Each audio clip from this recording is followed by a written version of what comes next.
The flower dust hung suspended in the pre-dawn stillness of Grete Krüger, a fine white haze caught in the slanted beams of lantern light filtering through the frosted glass of the back window, each particle trembling as though sensing the boots that would soon pound the street outside. It was 4:07 a.m. on November 12, 1942, in the narrow lane behind Berlin's Rosenthaler Platz, where the cold had already leached the warmth from the bricks and frozen the puddles into brittle mirrors, reflecting the dim glow of blackout shuttered windows. Grete Krüger's knuckles were raw from kneading, her forearms dusted in the same pale powder that coated the scarred wooden counter, the cast-iron oven, the hem of her threadbare apron. She worked in silence, save for the low thump of dough against wood, the hiss of steam escaping the oven's rusted hinge, the distant rumble of a Wehrmacht truck turning onto Torstrasse, its diesel growl fading into the muffled hush that had settled over the city like a shroud since the deportations began. Her breath fogged in the air as she shaped the last low fingers pressing into the yielding mass with a rhythm learned over 23 years of pre-dawn labor. But tonight, her eyes kept flicking to the cellar door, its iron latch slightly ajar, a sliver of deeper blackness beneath it betraying movement, light perhaps, or breath. She hadn't slept. Not since Frau Neumann's frantic knock 3 nights prior, the woman's face gaunt beneath a borrowed bonnet, her voice barely a whisper. 2 boys, 7 and 9, their mother, gone. Taken to the east. They have nowhere. Grete had said nothing then, only stepped aside, her body a silent hinge swinging open to admit the impossible. Now, as she slid the final tray of rye into the oven, the heat licking her cheeks, she heard it again, the faintest scrape, like a fingernail on wood, from below. Not fear, not yet, but a tightening in her chest, the kind that came before a storm, before a decision with no turning back. She wiped her hands on her apron, the starched fabric stiff with dried dough, and moved to the counter where yesterday unsold loaves sat wrapped in burlap. Bread too stale for customers, but still soft enough to chew. Her fingers trembled only slightly as she unwrapped one, broke it in half, then again, shaping 4 small portions. She wrapped each in wax paper salvaged from butter deliveries, her motions precise, economical, as though preparing for market. But the market was shuttered by curfew, and these portions would never see daylight. She paused, listening. Outside, the scrape of a bicycle chain, the clack of a gate closing down the block. Inside, the oven ticked as it cooled. She lifted the cellar latch, the iron cold against her palm, and descended into the dark, her boots silent on the stone steps worn smooth by generations of bakers.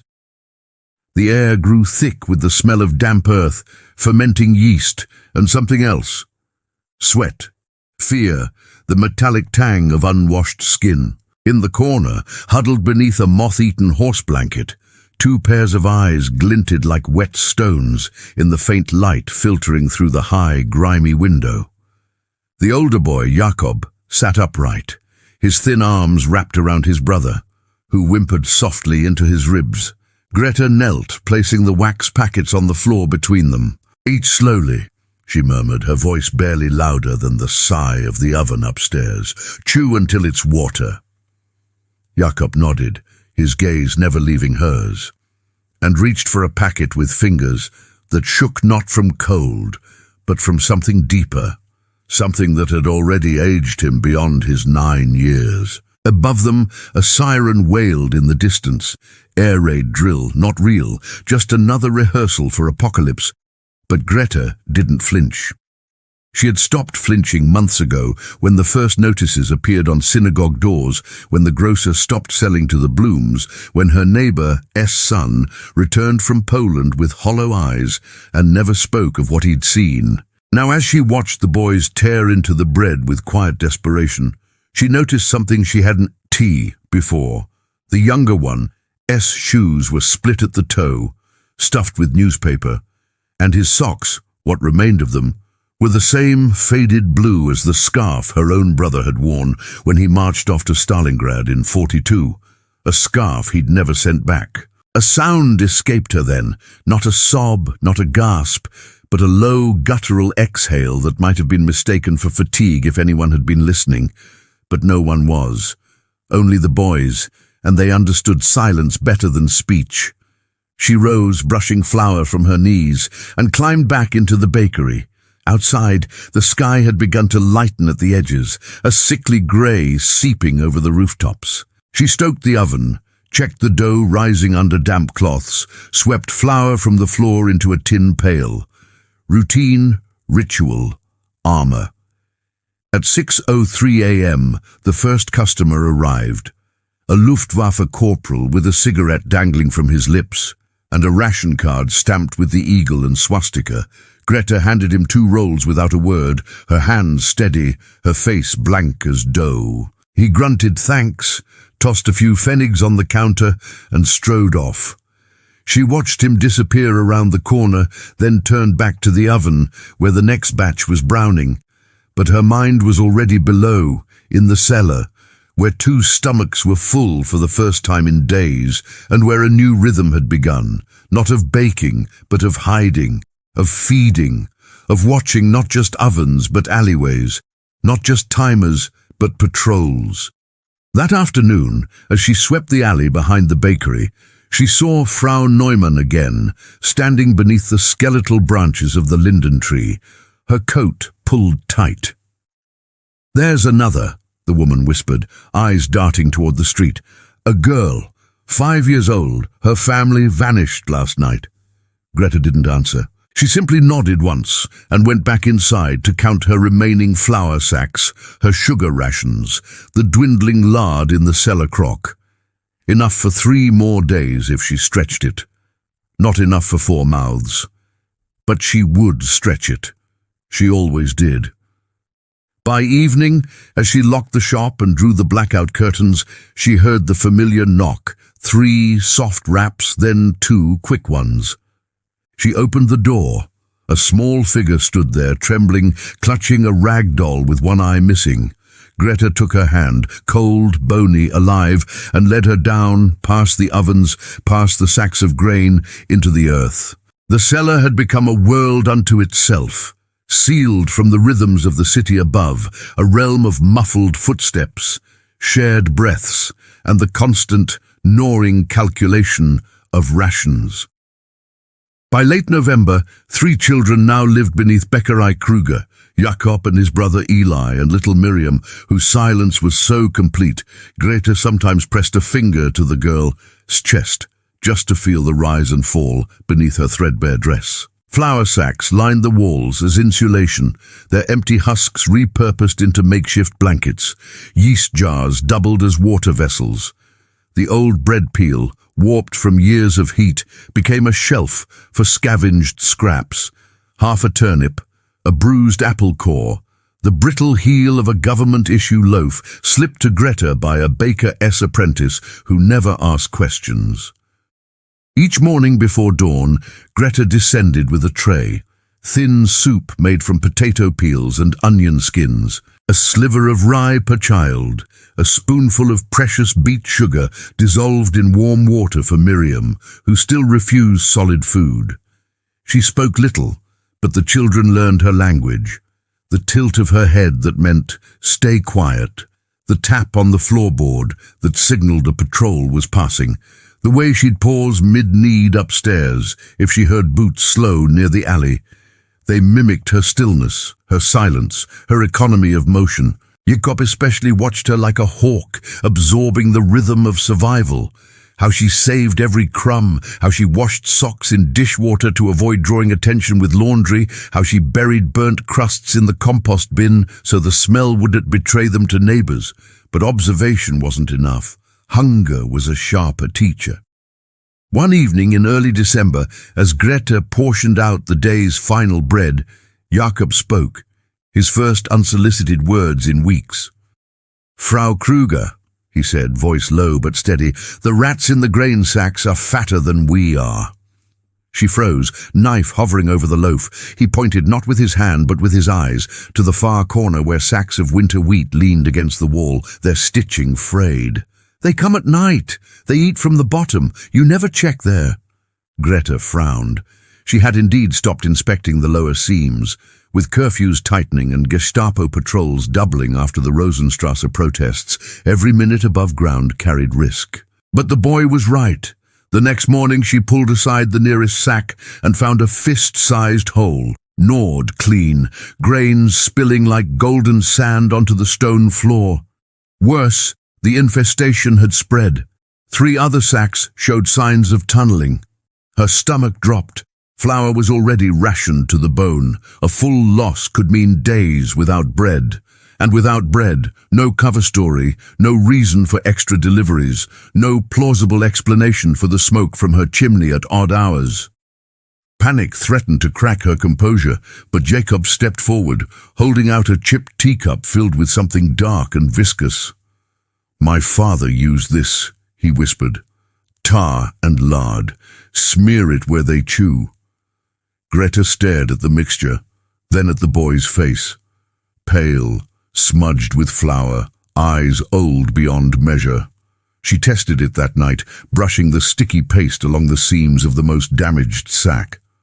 By dawn, 2 rats lay stiff beside it, lips gummed shut, bellies bloated. A crude solution, but effective. She began mixing batches in secret, using kitchen grease saved from butter scraps and roofing tar bartered from a roofer in Mitte who owed her a favor. But the problem wasn't just rats, it was eyes. On December 17th, as she hauled a sack of potatoes through the alley, she saw Herr Voss from the apartment above, watching her from his window, pipe smoke curling around his face like suspicion made visible. He'd always been polite, nodded in the stairwell, tipped his hat, but now his gaze lingered too long, followed her too intently. That evening, during roll call at the local Blockwart office, a mandatory gathering she attended without fail since 1933, Voss stood beside her, close enough that she smelled the sour tang of his breath. "You work late these days, Frau Krüger," he said, not looking at her, eyes fixed on the party official at the podium. "Oven's temperamental," she replied evenly. "Needs constant tending." He grunted. "Odd, though. No customers after 6. Yet your chimney smokes till midnight." Her pulse hammered in her throat, but she kept her face placid, hands folded over her ration booklet. Later, walking home through the snow-dusted streets, she heard footsteps behind her, light, hesitant, but persistent. She turned once at a crossroad. The figure ducked into a doorway, but not before she caught the glint of wire-rimmed glasses. Voss. Back home, she descended to the cellar and told the children in a voice so low it was almost vibration, no sound after dark. Not a cough, not a sigh. Miriam clutched her doll tighter. Jacob nodded, already pulling the flour sacks into a tighter circle around their sleeping pallets, creating a sound-dampening nest. Grete knew then that suspicion, once planted, grew faster than mold in damp bread. She needed a new layer of cover, a reason for the late hours, the extra smoke, the closed curtains even at noon. The idea came not in a flash, but in the slow simmer of desperation. Pretend the oven was being used for something permitted, even encouraged. The next day, she visited the local NS Frauenschaft office and signed up for the Winter Bread for the Front program, a propaganda initiative urging civilian bakers to produce extra loaves for troops on the Eastern Front. It was a lie wrapped in patriotism, and thus invisible. She displayed the official poster in her window, stamped with the Reich eagle, and began baking double batches under the guise of duty. The extra smoke? For the Führer, the late nights, sacrifice for victory. Even Voss, when he passed the next morning, gave a curt nod of approval, but the ruse demanded performance. She had to deliver loaves, real loaves, to the collection point twice a week. So she baked them, yes, but hollowed them out before delivery, stuffing the interiors with sawdust and newspaper to mimic weight. then resealed the crusts with egg wash so they looked fresh. The actual bread, dense and dark and real, went down to the cellar. Each deception thickened the air of the bakery, turned every knock at the door into a potential death sentence, every glance from a neighbor into a loaded question. Still, she pressed on. One frozen morning in January, as she scraped ice from the alley cobblestones, she found a note tucked beneath her door, a single line written in pencil on scrap paper. "They're checking sewers on Rosenthaler. Avoid the grate behind the butcher." No name, no signature. But the handwriting matched the grocer's son, a quiet boy who'd once brought her bruised pears for half price. She burned the note in the oven, but kept the warning. That night she taught the children a new drill. If boots came down the cellar stairs, they were to crawl through the old coal chute, a narrow passage long sealed with boards, and into the abandoned wine cellar next door, reachable only by pulling aside a false brick Jacob had discovered while searching for rat trails. It was a tunnel of darkness barely wide enough for Miriam, but it was escape, and in a city where escape was measured in breaths, not miles, it was everything. By late January, the flour reserves were down to 1 sack. Sugar, gone. Lard, a memory. Yet the children's cheeks had filled slightly, their eyes less sunken, their silence less brittle. Grete watched them during the day through the cellar grate, playing quiet games with buttons and string, Miriam finally speaking in whispers, repeating Jacob's stories about life before the yellow stars. And in those moments, when the oven was quiet and the street was still, she allowed herself to believe they might survive.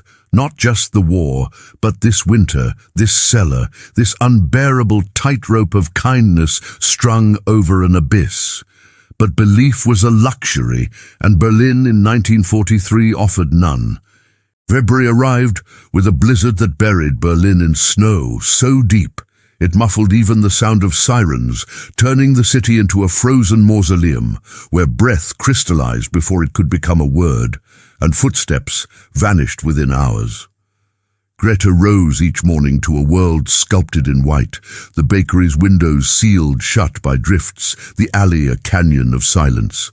But below, in the cellar, warmth clung stubbornly to the stone walls, held in by layers of flour sacks and the low, constant breath of 3 sleeping children. Rations had thinned to near nothing.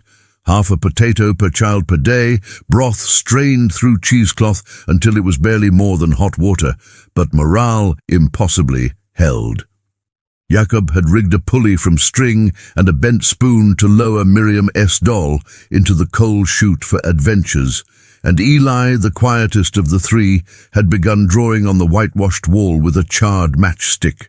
Stick figures holding hands, a sun with too many rays, a house with a chimney that smoked just like theirs. Grete watched these small acts of defiance with a tenderness she didn't dare name, even to herself. Yet danger had not slept with the city. During a rare midday errand to the ration office, she passed 2 Gestapo officers questioning Herr Voss outside his building, their greatcoats dusted with snow, faces unreadable beneath peaked caps. Voss gestured toward her street. She kept walking, spine rigid, eyes fixed ahead, but her mind raced. Had he spoken? Was it suspicion or routine? That night she barred the cellar door with an iron bolt salvaged from a broken oven rack, and rehearsed the escape route 3 times, timing each crawl through the coal chute with a cracked pocket watch. Miriam cried the first time, scraping her knee on the rough brick, but by the 3rd run, she moved like a shadow, silent and swift. Then came the inspection. On February 18th, a Tuesday, 2 women from the NS Frauenschaft arrived unannounced, smiling, polite, bearing a clipboard and a thermos of ersatz coffee for the patriotic baker. Their eyes, however, scanned every surface, the ash levels in the oven, the flour bins, the back door latch. "Such dedication," one said, tapping the clipboard. "But we've had reports of irregular deliveries, unusual smoke patterns." Greta's heart hammered against her ribs, but she poured coffee with steady hands and gestured toward the stack of stamped delivery receipts for the front bread program. "Every loaf accounted for," she said, voice level. "The ovens run hot because the dough is dense. Troops need calories." The women nodded, but one lingered by the cellar door, pretending to admire a faded poster of Goering on the wall just beside it. "You don't store much down there?" she asked lightly. "Just old grain sacks," Grete replied. "Moths love them. I keep the door shut." The woman smiled, but it didn't reach her eyes. They left an hour later, taking 2 loaves as samples. Grete waited until their boots faded down the street, then bolted the door and descended. "We may need to move you soon," she whispered. Jacob's face tightened. "Where?" "I don't know yet," she admitted, but the question gnawed at her. The city was tightening like a noose. Every basement, every attic, every abandoned tramcar was being searched in the wake of increased sabotage reports and the growing rumor of hidden Jews aiding resistance cells. Grete knew she couldn't rely on luck or flour sacks much longer. She needed allies, and that meant breaking one of her oldest rules: never trust anyone outside the bakery. The next evening, under cover of a snowstorm, she walked 3 blocks to a narrow house near Weinberg's Park, heart pounding like a trapped bird. She knocked twice, paused, knocked once more. The signal she'd once shared with Elsbeth, her sister, before Elsbeth vanished in 41 for listening to foreign radio. The door opened a crack. A woman's face appeared, hollow-cheeked, eyes sharp as flint. Frau Drescher, a retired schoolteacher, rumored to have sheltered a communist pamphleteer in 39.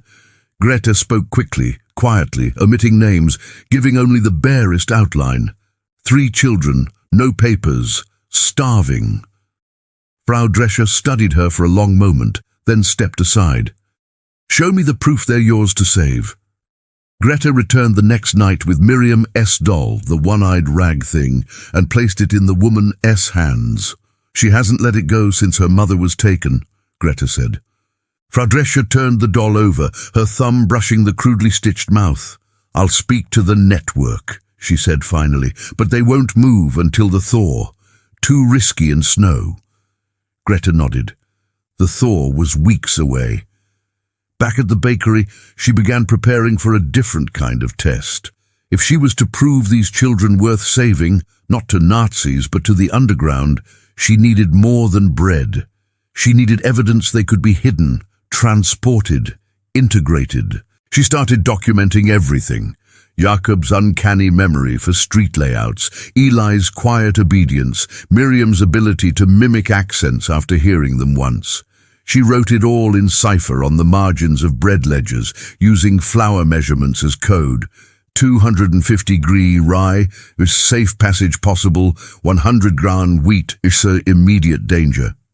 But the real breakthrough came not from planning, but from accident.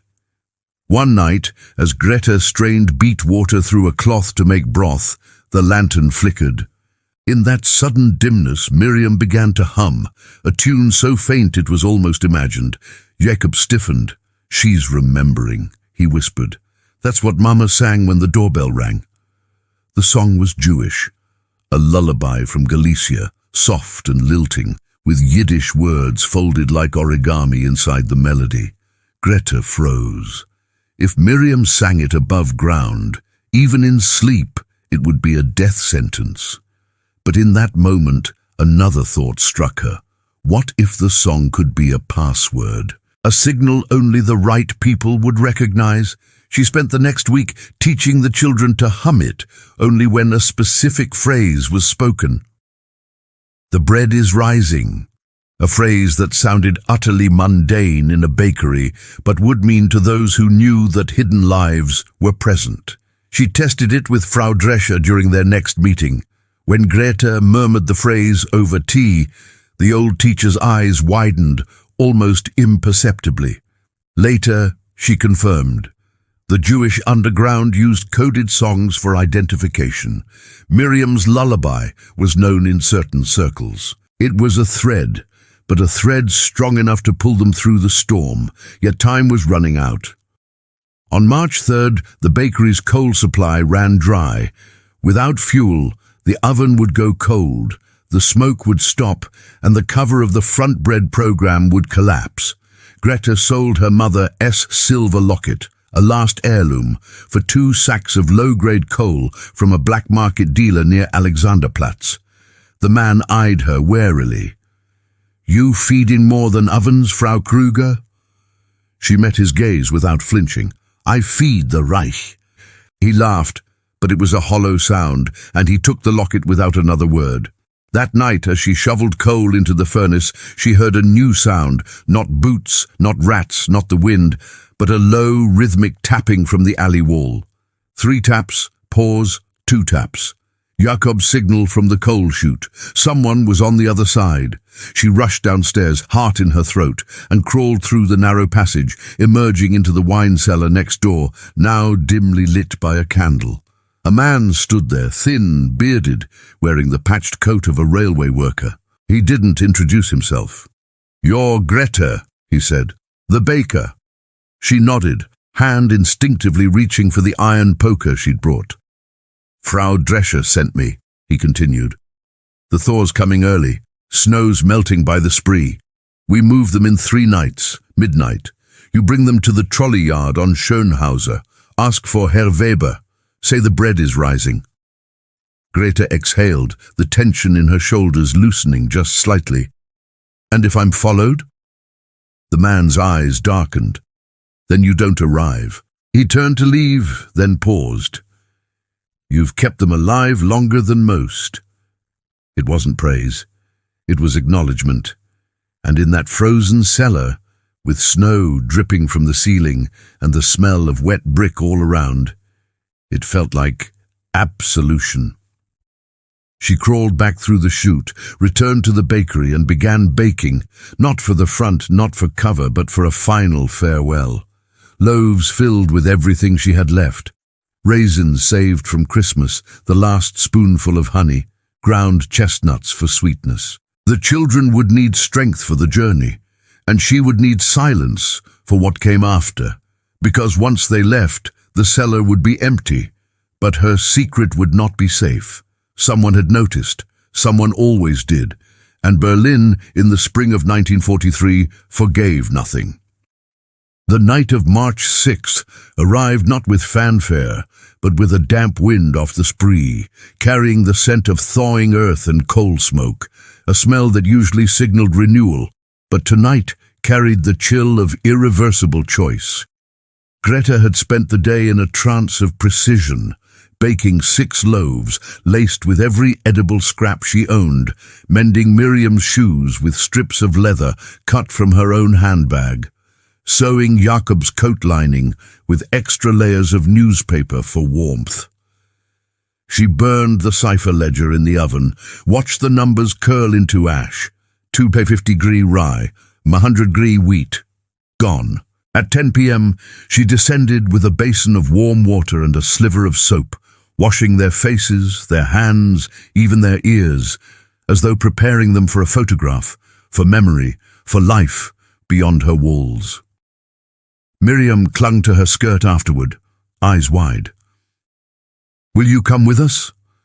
Grete knelt, brushing a strand of hair from the girl's forehead, her thumb lingering on the soft curve of her cheek. "Someone has to keep the oven warm," she whispered. It wasn't the truth, but it was kind. By 11:30, they stood in the alley behind the bakery, cloaked in borrowed coats 2 sizes too large, faces shadowed by hoods. Snow still clung to the gutters, but the cobblestones glistened wet under a sliver of moon. Grete led them not through the streets, but through the labyrinth of back passages she'd memorized over decades. Past the butcheress' silent stall, through the collapsed fence, behind the florists, across the railway spur where freight cars sat like sleeping beasts. Every shadow felt inhabited, every distant footfall a threat. At the trolley yard on Schönhauser, the air hummed with the low thrum of idling engines and the metallic creak of couplings. A figure emerged from behind a stack of crates. Tall, broad-shouldered, wearing the blue cap of a conductor. "Herr Weber?" Grete asked, voice steady despite the tremor in her knees. He nodded once.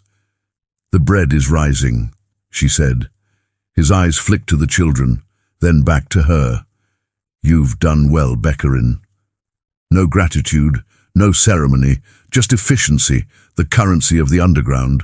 Jakob stepped forward first, then Eli, then Miriam, who turned at the last moment and pressed her doll into Grete's hands. For when you're lonely, she whispered. Grete closed her fingers around the ragged cloth, the single button eye glinting in the dim light, and watched as the man ushered them into a goods car marked Potatoes, State Reserve. The door slid shut with a hollow clang, and within minutes the trolley rumbled to life, wheels grinding against wet rails, vanishing into the industrial haze toward Pankow. She stood there long after the sound faded, the doll clutched to her chest like a relic. The walk back was slower, heavier. Berlin felt different, not safer, but emptier, as though the city had exhaled and forgotten to breathe back in. She returned to the bakery at 1:17 a.m., bolted the door, and swept the cellar one last time, removing every trace: the flour sack blankets, the yeast jars, the charred matchstick drawings on the wall. Only the coal chute remained, its false brick reset, its silence absolute. For 2 days nothing happened. She baked as usual, served neighbors, attended the Blockwart roll call with the same blank obedience. But on the third morning, as she arranged loaves in the display window, a black Opel pulled up sharply at the curb. 2 men in civilian coats stepped out, no insignia, but the cut of their jackets, the way they scanned the street, marked them instantly. Gestapo. Her throat tightened, but she kept arranging bread, her movements slow, deliberate. They entered without knocking. Frau Krüger, the taller one said, removing his gloves. We'd like to inspect your storage areas, routine sanitation check. She nodded, led them to the flour room, then the cellar, her boots echoing on the stone steps. They searched thoroughly, lifting sacks, tapping walls, shining flashlights into corners. The taller one paused at the coal chute, running a finger along the false brick. This seems recent. My father installed it in 29, she said, voice flat, for coal deliveries. He grunted, unconvinced, but found nothing. Upstairs, they questioned her about flour usage, delivery logs, the front bread program. She answered precisely, citing dates, weights, official stamps. When they left an hour later, empty-handed but eyes still narrowed, she knew it wasn't over. They suspected. And suspicion, in Berlin, was often enough. That night, she packed a small satchel, identity papers, 2 gold wedding rings, not hers, a flask of schnapps and Miriam's doll. She slept in her coat, boots by the bed. The knock came at 3:04 a.m. Not the coded rhythm, but a hard, official pounding that shook the door in its frame. She opened it to 4 men, 2 in uniform, 2 in plain clothes, one holding a warrant signed by the Kripo. You're under investigation for aiding enemies of the Reich, the officer said, stepping inside without invitation. They tore the bakery apart, ripped open cushions, smashed jars, overturned the oven's brick lining. In the cellar, they found nothing. But then the shorter Gestapo agent lifted a floorboard near the old workbench, where Grete had once dropped a button from Jakob's coat months ago, and pointed to a single dark thread caught in the wood grain. Jewish tailoring, he announced, as if it were proof. It wasn't, it was just thread. But in the logic of the Reich, it was enough. They cuffed her hands behind her back, not roughly, but with the cold efficiency of men who had done this 1,000 times. As they led her out, she glanced back at the oven, cold, dark, its door ajar, and thought not of fear, but of absurdity. Who would feed the Blockwart's cat now? At Gestapo headquarters on Prince Albrechtstrasse, the interrogation began in a room so sterile it seemed designed to erase personality. White walls, metal table, a single bulb swinging overhead like a pendulum. They asked about the children, of course, but also about her sister, her customers, her flour sources, her political views. She denied everything. No children, no hidden cellar guests, no knowledge of subversive networks. They slapped her once, just enough to sting, not enough to bruise, when she repeated, "I bake bread, that's all." Hours passed. She gave them nothing but flour and silence. Then on the second day, something shifted. An officer she hadn't seen before entered, older, with tired eyes and a limp. He dismissed the others, sat across from her, and placed a file on the table. "You sheltered 3 Jewish children," he said, not as an accusation, but as a statement of fact. She said nothing. He opened the file. Inside were photographs, not of her, but of the trolley yard on Schönhauser, time-stamped March 6th, showing a goods car departing with 3 small figures, barely visible through a slat. "They made it to a safe house in Prenzlauer Berg," he continued quietly, "thanks to you." Grete's breath caught. He leaned forward. "My daughter is in Theresienstadt," he said, voice barely above a whisper. "If she were free, I would hope someone like you existed." He closed the file. "We will report that you were cooperative but knew nothing. The thread was from a customer's coat. Case closed." She stared at him, disbelief warring with exhaustion. "Why?" He stood, adjusting his cap. "Because someone has to remember what it means to be human." He left without another word. At dawn they released her. No explanation, no apology, just the cold air of Niederkirchnerstrasse and the distant clang of a streetcar. She walked home in silence, the city grey and indifferent around her. The bakery was ransacked but standing. She swept the glass, righted the tables, relit the oven. By noon she baked her first loaf since the arrest. Plain rye, no extras, no secrets. A customer came in, Herr Voss. He didn't speak, just placed his ration card on the counter. She handed him a roll. Their eyes met for a fraction of a second. No accusation, no triumph, just 2 people who knew too much and said nothing. That evening, as she locked the shop, she found a small package by the back door, a tin of real butter, wrapped in newsprint. No note. But the paper was from a Jewish-owned press, shut down in 1938. She held it for a long time, then took it downstairs, not to the cellar, but to the cold oven, where she placed it on the lowest shelf, a quiet offering to ghosts and grace alike. The war raged on. Stalingrad had fallen. The Allies bombed Hamburg.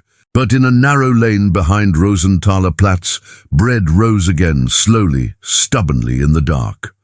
Spring deepened into summer and Berlin learned to burn. By July 1943, the sky was no longer sky, but a shifting canopy of smoke and searchlights, the air thick with the acrid tang of phosphorus and charred timber. Grete's hands, once dusted only in flour, now bore the soot of firewatches and rubble-clearing details. Yet each dawn she still lit the oven, still shaped the dough, still handed rolls to neighbors whose faces grew thinner with every air raid siren.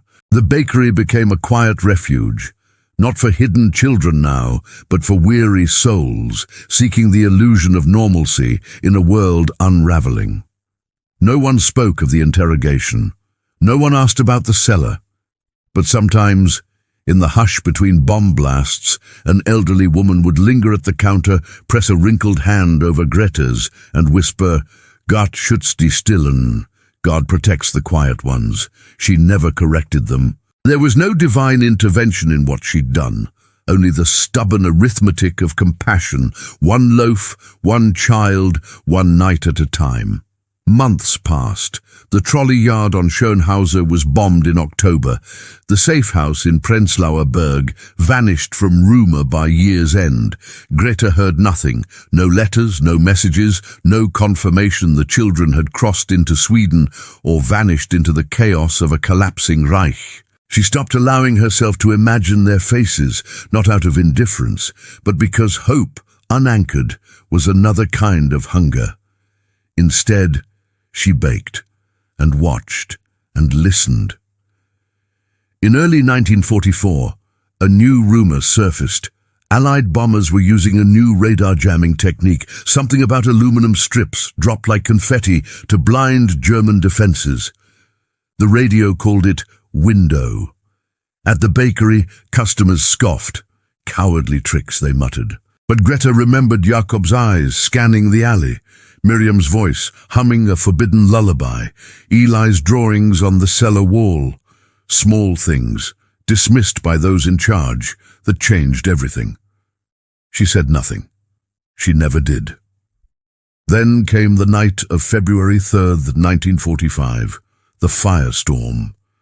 Hundreds of RAF Lancasters turned Berlin into an inferno. The bakery's windows shattered from the shockwave alone, and the street filled with screaming ash and the sickly glow of burning tenements. Grete dragged two elderly tenants from their flat next door, their nightgowns singed, their breath ragged with smoke. She sheltered them in the cellar, the same stone chamber that once held 3 children, as the world above turned molten. For 3 days, they survived on stored bread and melted snow. When they finally emerged, Rosenthaler Platz was a field of blackened bricks and twisted metal. But the bakery stood, roof damaged, facade scorched, yet structurally intact. A miracle, the neighbors said. Grete knew better. It was just brick and mortar, held together by routine. After the surrender in May, the city fell quiet in a way she'd never known. Not the tense silence of curfew, but the hollow stillness of exhaustion, of defeat, of a nation staring into its own ruin. Soviet patrols replaced the Gestapo. Russian became the language of breadlines. The eagle and swastika vanished from every door. Grete kept baking, now under military permits, trading loaves for coal, for medicine, for information. One rainy afternoon in August, as she swept broken glass from the alley, a figure approached. A young man in a threadbare army coat, one arm in a sling, face gaunt but eyes sharp with recognition. He stopped a few paces away, hesitant. "Frau Krüger?" She straightened, broom in hand. "You don't remember me," he said, "but you fed me when I was 9, in the cellar, behind the oven." Jakob. Older, harder, his voice deeper, but the same watchful stillness in his posture. Grete's breath caught, but she simply nodded. He stepped closer. "Eli made it to Sweden, died of pneumonia in 44, but Miriam, she's in London now, with a family. She remembers your bread." He reached into his coat and pulled out a small folded paper, a drawing in colored pencil. A bakery, smoke curling from the chimney, 3 stick figures in the window. Beneath it, in careful script, "For Grete, who fed us when the world was hungry." She took it, fingers trembling for the first time in years. "Did you come back for answers?" she asked. "No," he said. "I came to say thank you, and to tell you, you were right. Small things matter." He left before she could respond, disappearing into the grey drizzle like a ghost returning to history. Grete tacked the drawing inside the bakery's back door, behind the flour bin, where only she would see it. No medals came, no official recognition. In the new Germany, few wanted to remember who helped, only who survived. She never spoke of the cellar in interviews, never sought restitution, never wrote memoirs. When historians asked about resistance in Berlin, she'd shrug and say, "I baked bread, that's all." And in a way it was true. Bread was all she ever claimed to make. Yet in the quiet years that followed, through the Wirtschaftswunder, the wall, the slow stitching of a fractured continent, former customers would sometimes bring their grandchildren to Bäckerei Krüger, now painted white, its ovens modern, but its rhythm unchanged. "This is where kindness lived," they'd say, though they never explained why. Grete retired in 1967, handing the bakery to a young apprentice who asked no questions about the cellar S-reinforced door or the odd patch of brickwork near the coal chute. She moved to a small flat in Pankow, grew roses on her balcony, and every Friday baked a single loaf of rye, plain, dense, unsweetened, and left it on the doorstep of the local Jewish community center. No note, no name, just bread. She died in 1979, winter again, snow dusting the windowsill. Her belongings fit in 2 boxes. Among them, a one-eyed rag doll, a scorched bread ledger with no entries, and a Soviet ration card dated 1945, carefully folded, never used. In the decades since, historians have debated the scale of civilian resistance during the Holocaust. How many acted, how many knew, how many looked away. But in the archives of the Jewish Historical Institute in Warsaw, there remains a single, unverified note, transcribed from oral testimony. In Berlin, a baker kept 3 children alive for 112 days. No weapons, no network, just flour, silence, and the refusal to let hunger win. Grete Krüger never saw that note. She wouldn't have cared.